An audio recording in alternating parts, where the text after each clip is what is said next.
Assalamualaikum warahmatullahi wabarakatuh. Selamat pagi siswa-siswi SMP Pancasila Krian. Apa kabar pagi ini? Salam sehat ya dari kami. Khususnya kelas 8, pagi ini kita ketemu lagi di pembelajaran secara daring dengan materi pada pertemuan kali ini tentang gerak benda bersama saya Ibu Lili Sugiyati.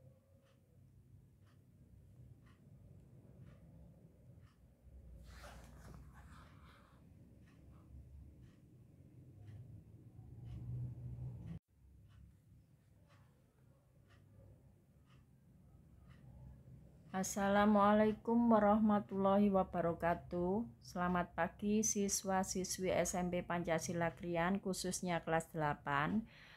Pagi ini kita masih berada di situasi pembelajaran secara daring bersama saya Ibu Lili Sugiyati di pembelajaran IPA. Tema kali ini tentang gerak pada benda. Bagaimana kabar kalian semua? Selalu sehat ya? Kita sudah siap mulai pelajaran kita pagi hari ini. Kita mulai saja.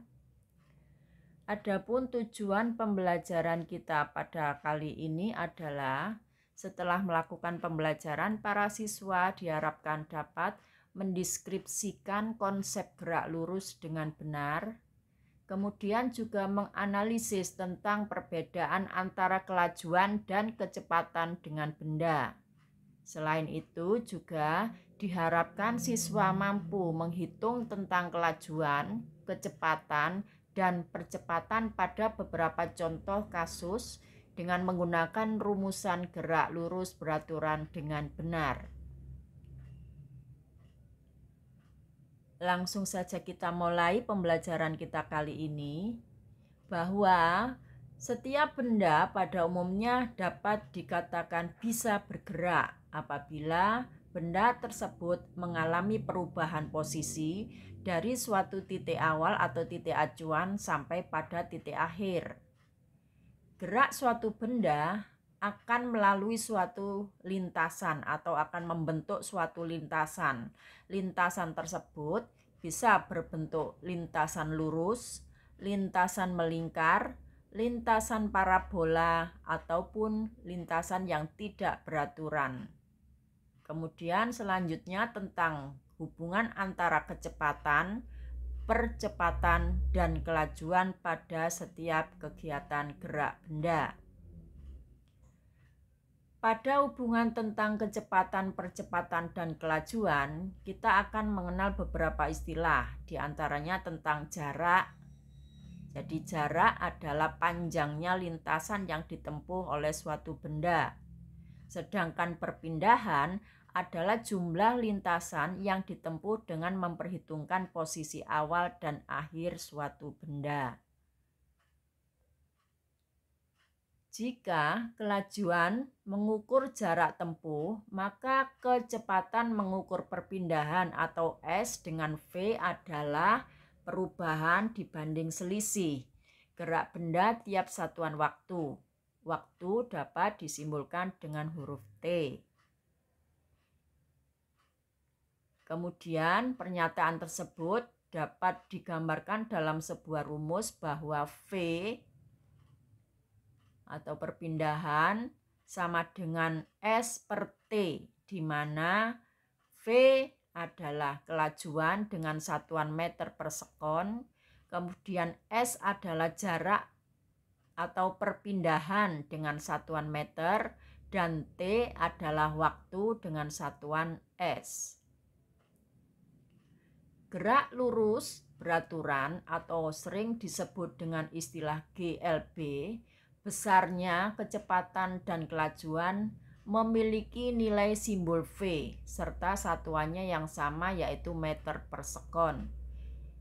Jika suatu kendaraan yang ditumpangi akan bergerak dengan kecepatan yang berubah-ubah tiap waktu, maka percepatan atau perlambatan mobil tersebut atau kendaraan tersebut dengan mudah dapat diamati dari adanya perubahan besar kelajuan. Maka percepatan gerak kendaraan tersebut disebut gerak lurus berubah beraturan. Maka gerak atau dapat saya sampaikan bahwa pada gerak benda di sini ada dua macam bentuk gerak, yaitu GLB atau gerak lurus beraturan dan GLBB atau gerak lurus berubah beraturan. Yang mana bila suatu benda pada masa percepatannya, gerakannya tidak melakukan perubahan besaran geraknya, maka disebut atau termasuk dalam GLB, gerak lurusnya beraturan. Dan jika suatu benda atau di sini digambarkan dengan kendaraan, dalam gerakannya terdapat perubahan percepatan, bisa diperlambat atau bisa dipercepat, yang pasti mengalami perubahan percepatan, maka gerak benda tersebut disebut dengan gerak lurus berubah beraturan. Dapat disimbolkan dengan A sama dengan V per T atau V sama dengan VT min V0. Yang mana A yang dimaksud adalah percepatan dengan satuan meter per sekon persegi. Kemudian V perubahan kecepatan, T adalah waktu, VT adalah kecepatan akhir, V0 adalah kecepatan awal. Kemudian kali ini kita bicarakan tentang gaya. Gaya adalah tarikan atau dorongan yang dikenai pada suatu benda. Gaya dapat dibedakan menjadi gaya sentuh dan gaya tak sentuh. Di mana gaya sentuh contohnya adalah gaya otot dan gaya gesek. Jadi suatu benda yang mengalami gerakan itu bisa disebabkan oleh beberapa faktor. Di sini termasuk adalah adanya gaya yang dikenai pada benda tersebut. Gaya tersebut bisa berasal dari otot kita. Misalnya kita sedang mendorong suatu benda, maka benda tersebut akan mengalami gerakan. Dan gaya gesek ini bisa terjadi pada dua buah benda, yaitu lantai dan meja. Bila kita mendorong meja, maka di sini akan muncul dua buah gaya yang berlawanan, di mana benda bergerak menuju arah yang kita tuju, sedangkan lantai memberikan gaya balik, sehingga muncullah yang disebut dengan gaya gesek. Kemudian yang kedua adalah gaya tak sentuh, adalah gaya yang tidak membutuhkan sentuhan langsung dengan benda yang dikenai. Misalnya di sini kita menggunakan magnet.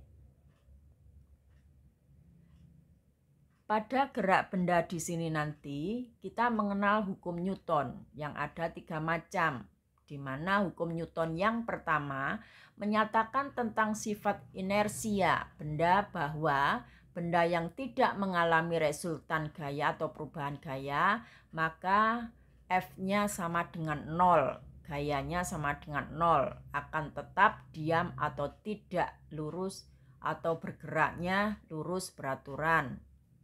Kemudian pada hukum Newton yang kedua menyatakan bahwa percepatan gerak sebuah benda berbanding lurus dengan gaya yang diberikan, namun benda berbanding terbalik dengan masanya, atau dapat dirumuskan dengan A sama dengan F per M, di mana A tersebut adalah percepatan dengan satuan meter per sekon persegi atau kubik. Kemudian F-nya itu adalah besaran gaya atau resultan gaya. Kemudian M adalah massa berat bendanya. Hukum Newton yang ketiga menyatakan bahwa tiap aksi akan menimbulkan adanya sebuah reaksi. Atau bila suatu benda, di sini bisa diperjelas ya, bila suatu benda memberi gaya pada benda yang lain, maka benda yang mendapatkan gaya akan memberikan gaya yang besarnya sama dengan gaya yang diterima pada benda pertama. Jadi kalau kita mendorong suatu benda, maka benda tersebut sebetulnya juga memberikan gaya yang besarnya sama kepada kita, tetapi arahnya akan berlawanan. Dapat dituliskan dalam sebuah rumus yang mana F aksi besarnya sama dengan F sama dengan reaksi. F itu gaya yang diberikan sama dengan gaya yang dibalikkan. Contoh di sini adanya gaya gravitasi, adanya peristiwa gaya magnet, dan adanya gaya listrik. Di sini ada satu contoh soal tentang perhitungan pada rumus-rumus tersebut di atas. Coba kita lihat bersama. Soal tersebut adalah bila seseorang yang sedang mengendarai sebuah kendaraan, di sini sepeda, mampu menempuh jarak sejauh 5 meter dalam waktu 2,5 detik. Berdasarkan data tersebut, kecepatan anak tersebut mengendarai sepeda sebesar berapa. Jadi di sini diketahui berapa jauh jarak yang telah ditempuh dan waktu yang digunakan untuk menempuh jarak tersebut. Kemudian kita diminta menghitung berapakah besarnya kecepatan yang telah ditempuh oleh anak mengendarai sepeda tersebut. Maka jawabannya adalah diketahui dengan S atau jarak sama dengan 5 meter. T waktu tempuhnya adalah 2,5 sekon atau detik. Dan yang ditanyakan adalah kecepatan, di mana rumusnya V sama dengan S per T. Berarti 5 per 2,5, maka hasilnya adalah 2 meter per sekon. Sampailah kita pada akhirnya. Saya memberikan tugas kepada kalian semua untuk pertemuan kita kali ini. Ada 3 buah soal yang harus kalian kerjakan pada pertemuan ini. Saya baca soal yang pertama, yaitu coba kalian jelaskan apa yang dimaksud dengan kecepatan, percepatan, dan kelajuan. Kemudian yang nomor 2, bila sebuah mobil bergerak lurus menuju lampu lalu lintas dengan kecepatan awal 2 meter per sekon ke arah barat, dan jika percepatan sepeda motor tersebut 2 meter per sekon persegi, maka berapa besar kelajuan sepeda motor tersebut jika waktunya adalah 5 sekon atau 5 detik. Jadi yang kalian perlu hitung, perlu kalian cari adalah berapa besar titik kelajuannya.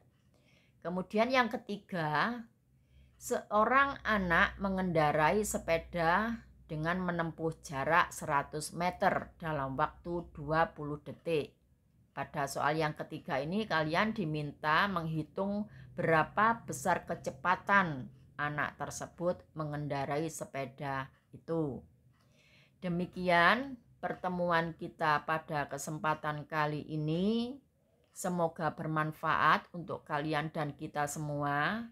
Tolong disimak, dikerjakan tugasnya, dan dikumpulkan ke guru bidang studi.